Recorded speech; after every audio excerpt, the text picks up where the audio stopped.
What's up, everybody? Welcome back to the channel and some more Blood and Plunder. Today we're going to take a look at events and how those work in the game. So it's not something that's actually mandatory. It is, in fact, up to people if they want to incorporate it in their games. So easiest way that is triggered then is when a joker is drawn from the player's deck of activation cards, and then basically you roll on the table below. So multiple jokers will be randomly determined as far as order of resolution. And as it says, after an event is resolved, and unless otherwise instructed by the event, you discard the joker and replace that with a new card. So the joker isn't something that permanently stays out. So again, events are not mandatory for play, so it's something optional, but certainly can, if you're getting a little bit bored with just regular games, you want to throw some extra things in and make them a little bit more fun, a little more randomness in that sense. The events definitely spice things up. So no matter what type of game you're playing, whether it's on land or shore-based or just like entirely at sea, the events will definitely spice things up here. So since it is a D10 game, basically all these tables here are essentially 10 options. So the first one is pretty rough. Misfortune. So a random unit determined amongst all forces either gains 2 fatigue or gains 3 reload markers on their main weapons or artillery if crewing a gun. The choice is up to the player who controls the unit. So again, that's a pretty big setback. And then a unit cannot gain reload markers, such as units armed with bows or brace pistols, must take the 2 fatigue instead. So no matter what, somebody's going to be affected. So typically bow units aren't dealing with reload or anything like that. Brace of pistols, you're not running out. You don't have to stop and reload. So being forced to take 2 fatigue could certainly happen at the worst possible time. And even then, 2 fatigue is a bit much to deal with. And also causes a roll on the win table, which we'll take a look at next. So misfortune is, as advertised, not good. Next up is confusion. So the player that drew the event card does not replace it with another from their deck. So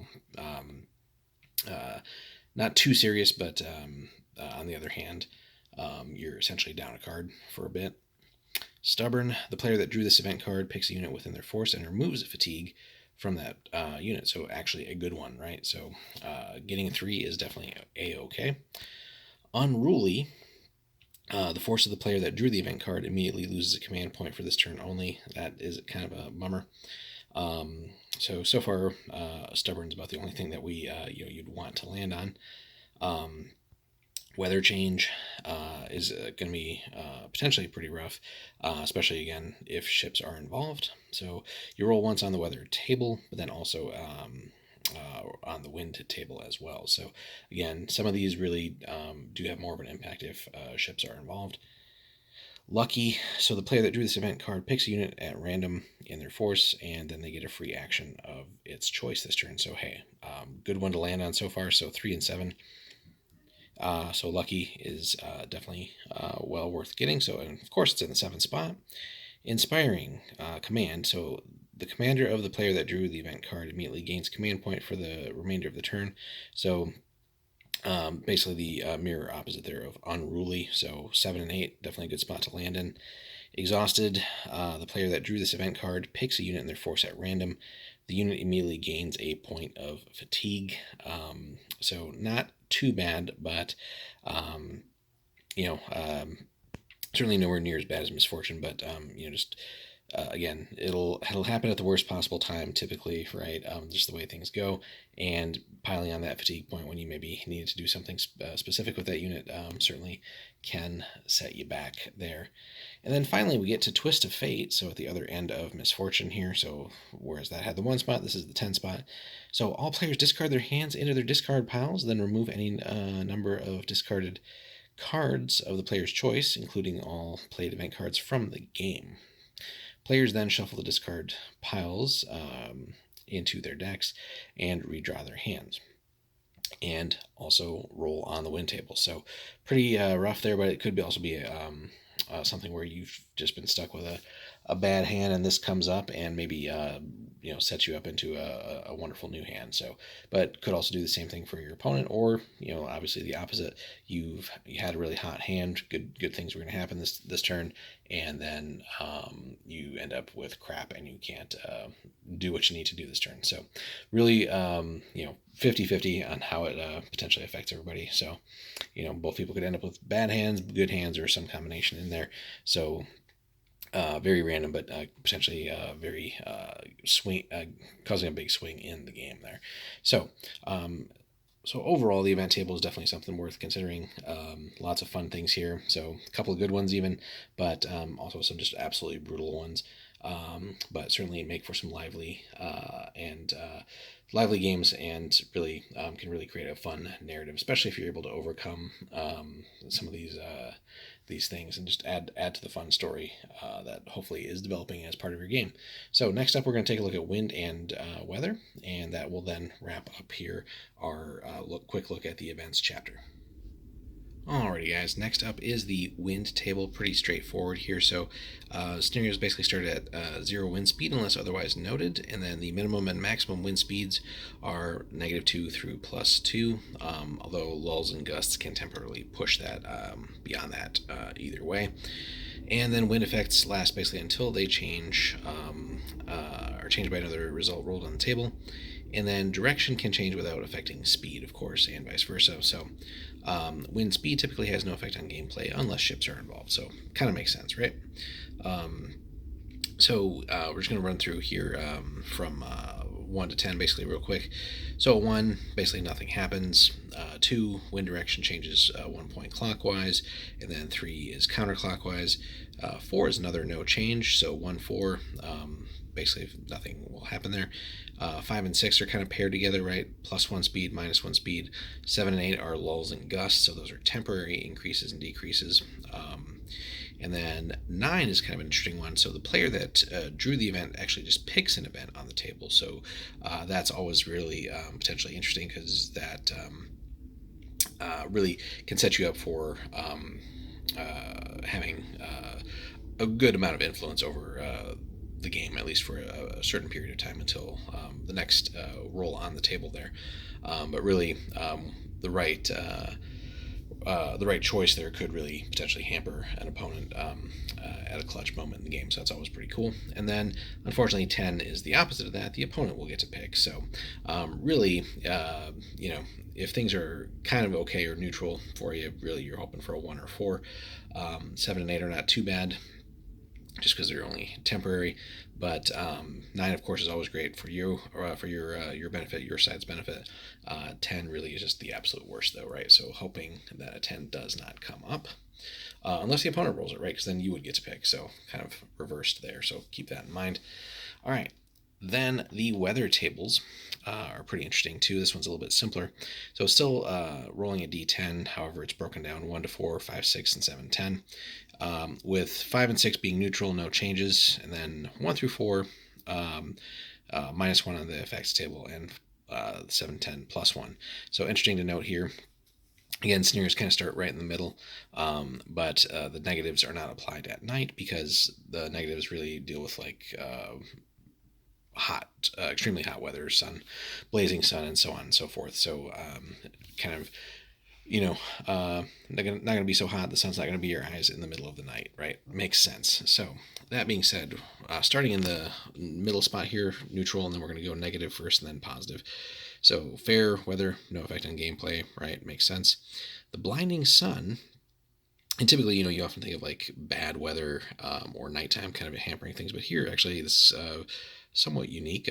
Don't recall other games having this, but so the sun here and super hot weather really will add to some of the issues or reduce your combat effectiveness. So blinding sun units using small arms apply a +1 penalty to any ranged attempt at a range greater than 20 inches. Hot weather.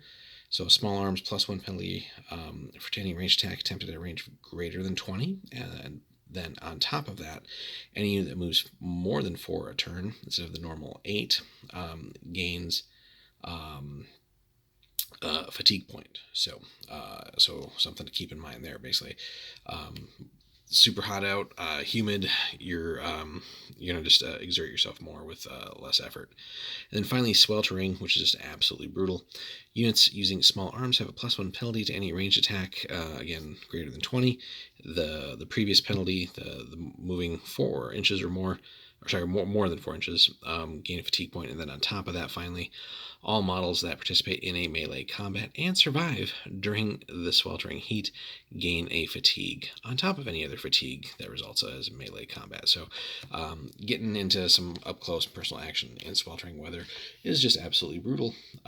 Probably just from getting moving up to get into the combat, and then if you're lucky enough to survive the combat, you got to deal with all that on top of it as well. So then we get into the pluses on the table, which aren't necessarily good. This is going from like super hot and sweltering weather into basically light rain all the way through essentially a storm. So light rain will limit visibility to 28. Any unit that takes a shoot action that is not inside a structure with a roof gains an additional reload marker if the weapon can gain reload markers, right? So again, not going to affect bows and braces. Heavy rain then actually further limits visibility to 20. All moves are reduced by 1. And then any unit that takes a shoot action as above, however, it's now gains 2 additional reload markers. Again, not affecting bows and braces on these. And then finally, a torrential downpour, which makes for some really interesting games. Limited visibility of 12 inches. And, it's also factoring in things like terrain and stuff like that, which of course limit visibility anyway, potentially. So this will really make for some shockingly up close games here if you want to get anything done. And then all move actions also have that -1 penalty, and then ranged attacks are just impossible in a torrential downpour, so just not going to happen. So it doesn't matter if you're inside a structure or whatever.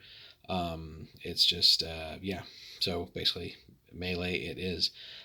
So really brutal weather effects here.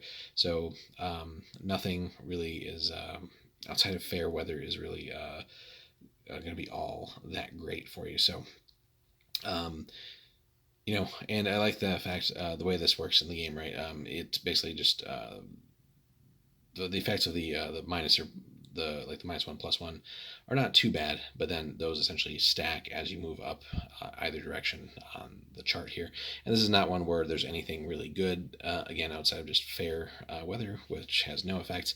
So, you're going super hot and humid in the one direction, which has its effects, and then having downpour and all this other stuff as well. So just absolutely brutal, right? And then, of course, this isn't nothing on the weather table here is really factoring in night fighting or anything like that, too.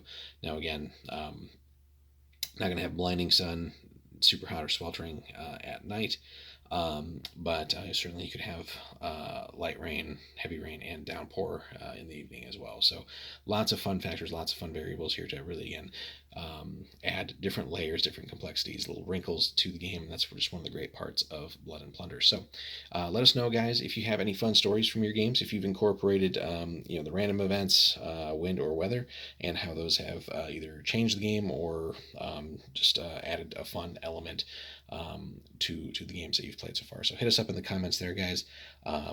Take that cutlass and slash the like and subscribe if you haven't already, and then just stay tuned for more. We got plenty more on the way here for Blood and Plunder. As always, thanks so much for checking in with us, guys, hanging out, and we will see you in the next one. Take care.